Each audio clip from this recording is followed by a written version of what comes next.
जय हिंद एवरीवन, मैं साहिल कुमार आप सबका डिफेंस मैनिया पे वेलकम करता हूं। So it's a good news कि आपके एनडीए एनए का जो नोटिफिकेशन है, आपके एनडीए 2 2021 का जो नोटिफिकेशन है वो आ गया है।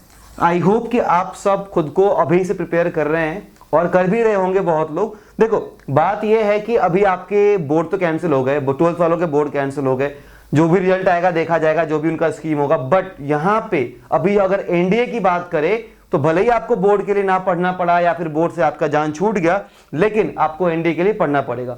इस वीडियो में आपको बताने वाला हूं कि आपको क्या क्या चीजें ध्यान रखनी है फॉर्म अप्लाई करते हुए, कौन से लोग एलिजिबल हैं, कौन से लोग एलिजिबल नहीं है, डेट ऑफ बर्थ क्या मांगा है, वैकेंसीज कितनी, इन सब पे हम बात करेंगे और आपको एक वीडियो के एंड में इंपॉर्टेंट अपडेट दूंगा regarding our target batch of NDA. चलिए एक बार देखते हैं। अगर मैं जनरली आपको बताऊं, देखो फॉर्म आपका स्टार्ट हुआ है 9 तारीख से आपका स्टार्ट हो गया है, तो जो फॉर्म का लास्ट डेट है वो आपका 29 जून। सो मेक श्योर कि इन बिटवीन आप फॉर्म भर लेना, लास्ट डेट का भी वेट मत करना, पता चले कि लास्ट डेट का वेट कर रहे हो और तब यूपीएससी का सर्वर वगैरह डाउन हो रहा हो। तो एक बार ध्यान रखेंगे। अब आते हैं कि कौन कौन बच्चे इसके लिए एलिजिबल होंगे, एक एक पॉइंट को समझेंगे, ठीक है।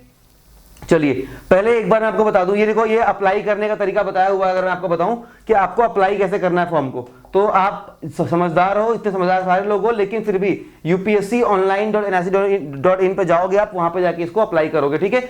सब कुछ देखो, एक चीज जो सबसे ख्याल रखने वाली बात है, जो भी एनडीए की फॉर्म में पंगा होता है वो डेट ऑफ बर्थ का होता है। मेक श्योर कि आप वही डेट ऑफ बर्थ डालोगे जो आपकी 10th की मार्कशीट पे होगा। किस पे होगा?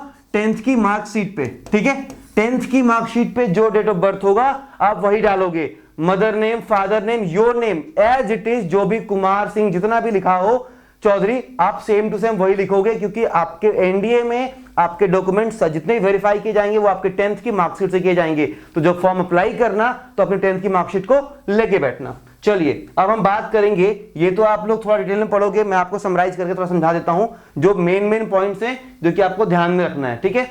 अब देखते हैं एलिजिबिलिटी की अगर बात करेंगे, ये पेपर का थोड़ा आपको ओवरव्यू है। हाँ, अभी भी अगर मैं सीट की बात करूं तो आपको पता ही है, हमेशा जो सीट का क्राइटेरिया होता है 370 वाला प्लस 30 वो बच्चे होते हैं जो कि 10+2 टीएस एंट्री के थ्रू आते हैं, राइट। तो आप इनको एक बार ध्यान में रखना। और एज की बात करेंगे, एज को लेकर बहुत सारे डाउट्स आपके मन में रहते हैं कि सर एनडीए में तो 19 साल का होने वाला है, तो ये कभी खत्म करता हूं, मैं आपको बताता हूं कि एनडीए में एज कैलकुलेट कैसे करते हैं। ये देखिए अभी, यस, तो अगर मैं बात करूं एनडीए की एज लिमिट की, तो देखिए भाई सबसे सिंपल सी बात है, एज लिमिट में वो सारे बच्चे एलिजिबल हैं जिनकी भी डेट ऑफ बर्थ जो है, देखो क्या लिखा हुआ है, इन बिटवीन 2 जून, कब से, सॉरी 2 जनवरी 2003 से लेके 1 जनवरी 2006 तक, 2 जनवरी 2003 से लेके 1 जनवरी 2006 के बीच में जितने लोग आएंगे वो सारे एलिजिबल होंगे। अब देखो होता क्या है कि जो एनडीए कहता है 19 ईयर्स, वो होता है at a time of joining, और आपकी ज्वाइन कब, आपकी ज्वाइनिंग होगी कब इस एंट्री के थ्रू, वो होगी 23 जून 2022। मतलब कि 23 जून 2022 का मतलब ये हुआ कि आपके अगर आपकी मार्कशीट नहीं आई है या फिर आप 12th में अभी अपीयरिंग है, मतलब देखो आपको फॉर्म कैसे अप्लाई करना है, एक 12th पास बच्चा ही फॉर्म को अप्लाई कर सकता है, जिन्होंने पास नहीं किया वही फॉर्म को अप्लाई कर सकता है। जो डिफरेंस है वो बस इतने का डिफरेंस है कि आपकी मार्कशीट, आपके डॉक्यूमेंट्स 23 जून 2022 तक रेडी होने चाहिए। That's it. अगर आप ये कर पाओगे तो आप इस एग्जाम के लिए एलिजिबल हो। अगर आपकी मार्कशीट आपको लगता है कि अगर मिल जाएगी तो आप एलिजिबल हो। अब एक बार देख लेंगे, इसके बाद सबसे इंपॉर्टेंट है आपके क्वालिफिकेशन के बारे में, ठीक है। देखिए क्वालिफिकेशन की बात करें तो आर्मी विंग के लिए 10+2 पैटर्न पे या फिर इक्विवेलेंट, मतलब जो कि डिप्लोमा वाले बच्चे होते हैं, 10+2 पैटर्न पे आपके पास अगर आर्ट्स भी है तो चलेगा, बट अगर आर्मी के लिए अप्लाई कर रहे हो, बट अगर आप एयरफोर्स और नेवी दोनों के लिए ऑप्ट कर रहे हो तो आपके पास 10+2 में पीसीएम होना चाहिए। क्या होना चाहिए? पीसीएम होना चाहिए। मार्क्स को लेके कुछ नहीं बोला इन लोगों ने, तो आपको आपके पास कम से कम 10+2 पैटर्न की, यहां पे लिखा हुआ है सब कि physics and chemistry and mathematics 10+2 में होना चाहिए। तो देखो एग्जाम की बात हो गई, एज की बात हो गई। अगर आप नोटिफिकेशन को देखना चाहते हो तो ये नोटिफिकेशन आपको सिंपली सर्च करना एनडीए 2 2021 फुल नोटिफिकेशन, आपको सारी बात समझ में आ जाएंगी। अब रही आपके अपडेट की बात कि भाई अपडेट क्या है। ये देखो फिजिकल स्टैंडर्ड फी वगैरह बहुत नॉर्मल है, कोई खास उसमें बातें नहीं होती है। अब देखो अगर मैं आपको अपडेट के बारे में बात करूं